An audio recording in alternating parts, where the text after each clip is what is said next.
Test paper का analysis कैसे करें? जी हाँ दोस्तों, एक ऐसा सवाल है जो सभी बच्चों के मन में बहुत ही कंफ्यूजिंग होता है कि हम किस तरह से टेस्ट पेपर का एनालिसिस करें ताकि अपनी परसेंटेज को इम्प्रूव कर सकें।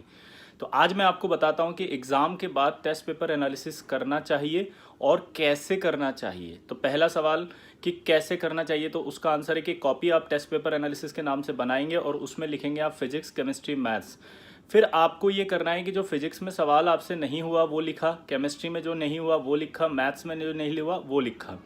अब उसके बाद उसका रीज़न आपको नोट डाउन करना है कि क्या रीज़न रहा जिसकी वजह से वो नहीं हुआ।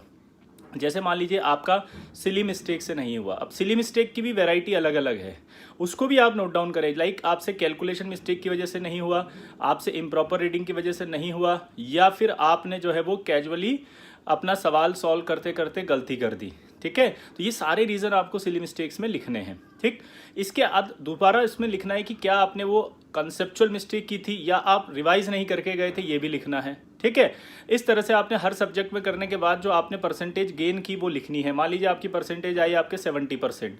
अब आपको ये मानना है कि अगर ये सिली मिस्टेक्स या आपने जो भी गलतियां की, लाइक कॉन्सेप्चुअल मिस्टेक नहीं की, या आपने जो है वो इम्प्रॉपर रीडिंग थी, आपने कैलकुलेशन मिस्टेक की थी, आपने रिवाइज नहीं किया था, अगर ये सारी मिस्टेक्स नहीं होती तो वो जो गलत हुआ सवाल है आप उसे सही मान लें। सही मानने के बाद आप एक परसेंटेज निकालें आपकी जो आ रही है, उस परसेंटेज को आपको नोट डाउन करना है। तो आप जब ये दोनों का डिफरेंस देखेंगे कि जो आपकी एक्चुअल परसेंटेज है वो और जो आपने एग्जाम में परसेंटेज प्राप्त की वो, उन दोनों का डिफरेंस आप देखेंगे तो 10% से ज़्यादा निकलेगा, ये मेरी गारंटी है।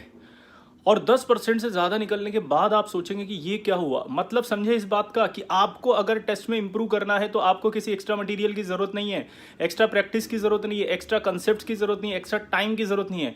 आपको सिर्फ और सिर्फ ज़रूरत है फोकस की, कंसिस्टेंसी की, कंसंट्रेशन की।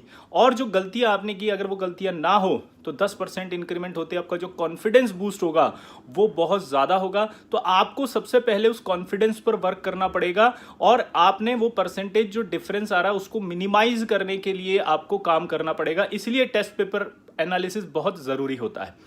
दूसरा इसका जब फायदा होगा, जब आपका रिवीजन स्टार्ट होता है तो बच्चे ये भी पूछते हैं कि रिवीजन कैसे हो। तो रिवीजन इसी तरह से होगा कि उस रिवीजन में आप क्या करेंगे, इस टेस्ट पेपर एनालिसिस की कॉपी खोलेंगे, जो सवाल आपसे गलत हुए थे आप उन सवाल को दोबारा अटेम्प्ट करेंगे। दोबारा अटेम्प्ट करने पर अगर वो सही हो गए तब तो आपको कोई प्रॉब्लम नहीं है, लेकिन अगर वो सही नहीं हुए और गलत हुए तो क्यों गलत हुए वो देखो। और अगर गलत उसी रीज़न से हुए थे जैसे स्टार्टिंग में हुए थे तो आपकी प्रॉब्लम अभी भी है, आपको अपने ऊपर ध्यान देने की ज़रूरत है। आप अपने टीचर से कंसल्ट करें, उससे गाइडेंस लें कि किस तरह से इस प्रॉब्लम को दूर कर सकते हैं। तो ये अगर टिप्स आपने कुछ अपना ली है स्टार्टिंग में ही तो आपके बहुत सारे डाउट क्लियर हो जाएंगे। 11th वेस्टेज जो लिखा आता है वो कभी नहीं होगा, मार्क्स कैसे इंक्रीज हों वो कभी नहीं होगा कि इंक्रीज नहीं हो रहे, प्लस कभी भी आप डीमोटिवेटेड फील नहीं करेंगे। हर टेस्ट में आपका एक इम्प्रूवमेंट ज़रूर होगा। तो इसी के साथ बेस्ट ऑफ लक। ठीक है, ये टिप्स अपनाइए।